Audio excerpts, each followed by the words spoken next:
వెన్నుపోటుకు patent హక్కు పొందిన ఘనుడు చంద్రబాబు నాయుడని ప్రజలను నమ్మించి ఇచ్చిన హామీలు అమలు చేయకుండా ప్రజల గొంతు కోసిన కూటమి ప్రభుత్వాన్ని ఇంటికి సాగనంపేందుకు ప్రజలు సిద్ధపడుతున్నారని వైఎస్ఆర్సీపీ స్టేట్ ఎగ్జిక్యూటివ్ కమిటీ సభ్యులు గండేపల్లి బాబీ, వైఎస్ఆర్సీపీ పిఠాపురం పట్టణ అధ్యక్షులు రావుల మాధవరావు, యు కొత్తపల్లి మండల అధ్యక్షులు అనాల సుదర్శన్ పేర్కొన్నారు. కూటమి ప్రభుత్వం వెన్నుపోటు పాలనకు 2 ఏళ్లంటూ వైఎస్ఆర్సీపీ చేపట్టిన నిరసన కార్యక్రమాల్లో భాగంగా పిఠాపురంలో ఆ పార్టీ పట్టణ అధ్యక్షులు రావుల మాధవరావు ఆధ్వర్యంలోనూ, యు కొత్తపల్లి మండలం ఉప్పాడలోనూ వైసీపీ నాయకులు కార్యకర్తలు నిరసన కార్యక్రమం చేపట్టారు. పోస్టర్లు ఆవిష్కరించి వాటిని ప్రదర్శిస్తూ నిరసన చేపట్టారు. దగా పాలన అంటూ పెద్ద ఎత్తున నినాదాలు చేశారు. అనంతరం కూటమి పార్టీల సూపర్ 6 హామీల అజెండా పత్రాలను నిప్పు పెట్టి కాల్చారు. ఈ సందర్భంగా గండేపల్లి బాబు, రావుల మాధవరావు, అనాల సుదర్శన్ మీడియాతో మాట్లాడారు.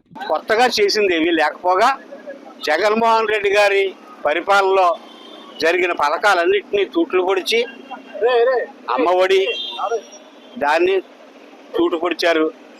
కొత్తగా పెన్షన్లు లేవు, రైతులకి మొండి చేయి చూపారు, మత్స్యకారులకు మొండి చేయి చూపారు, చేనేత కార్మికులకు మొండి చేయి చూపారు. ఆడబిడ్డని ఇదని చెప్పి 1500 రూపాయలు ఇంట్లో ఎంతమంది ఆడవాళ్ళు ఉంటే అంతమందికి కూడా ప్రతి నెల వస్తుందని చెప్పారు. నిరుద్యోగ వృత్తి పేరుతో 3000 ఇస్తామని చెప్పారు.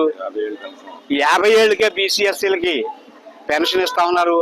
ఈ రాష్ట్రంలో జగన్మోహన్ రెడ్డి గారు దిగిపోయినాటికి 66 లక్షల పెన్షన్లు ఉంటే ఈరోజు ఈ 2 ఏళ్ల కాలంలో పెరగాల్సింది పోయి 59 లక్షలకే తగ్గిపోయి అంటే ఎన్ని పెన్షన్లు తీసేశారో అర్థమవుతా ఉంది.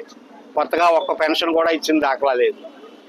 ఈ ప్రభుత్వం మీద పూర్తి నిరాశ నిస్పృహల్లో ఉన్న ప్రజల తరపున పోరాటం చేయడానికి మా జగన్మోహన్ రెడ్డి గారు ఇచ్చిన పిలుపు మేరకు ఈరోజు ఈ కార్యక్రమం చేశాం.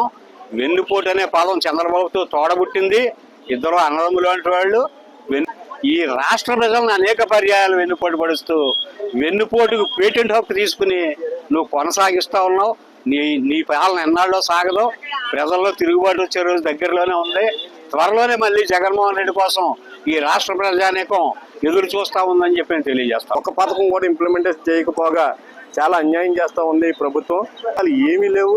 అలాగే మా ముందు చైర్మన్ గారు మాట్లాడినట్టుగా ఉన్న పెన్షన్ కూడా తీసేసి అలాగే ఆరాపారాగా ఏదన్నా ఉంటే మన పథకాలను కూడా పెట్టామని చెప్పి మరి లేదనిపించుకునే విధంగా చేస్తూ ఉంది ప్రభుత్వం.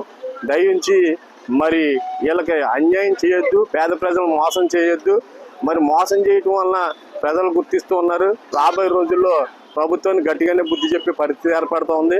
మా నాయకురాలు వంగ గీతా విశ్వనాథ్ గారు, మా స్టేట్ పార్టీ అధ్యక్షుడు మరి జగన్మోహన్ రెడ్డి గారు ప్రజల వెంటే ఉండి ప్రజల తరపున ఎప్పుడు కూడా నిరంతరం పోరాటం చేస్తూనే ఉంటారు. వాళ్ళకి ఎటువంటి అన్యాయం జరిగిన మేనిఫెస్టోలో ఇచ్చిన పథకాలు ఏదైనా ఇంప్లిమెంటేషన్ చేయకపోయినా మరి దాన్ని పోరాడి వాళ్ళకి వచ్చే వరకు కూడా వైఎస్ఆర్సీపీ పోరాటం చేస్తూ ఉంటుందని చెప్పి ఈ పార్టీ సభాముఖంగా మీ అందరూ కూడా తెలియదు. జగన్ పథకాలు ఏవి రద్దు చేయనని, జగన్ పథకాలతో పాటు సూపర్ 6 అమలు చేస్తానని హామీ ఇచ్చారు. నేటికి 2 సంవత్సరాల గడువు పూర్తవుతున్నా సరే హామీలని తుంగలో దిక్కారు. అలాగే ఈరోజు అందులో జగన్ గారు ఇచ్చిన పథకంలో చేనేత నేస్తానికి 2 సంవత్సరాలుగా 24,000 ఈ గవర్నమెంట్ బాకీ ఉంది. అలాగే కాపు నేస్తానికి నిరుద్యోగ వృత్తి లేదు.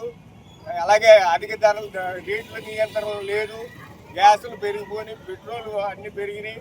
వీటికన్నింటికి నిరసనగా ప్రభుత్వం స్పందించే వరకు కూడా మా ఆందోళన కొనసాగుతుంది.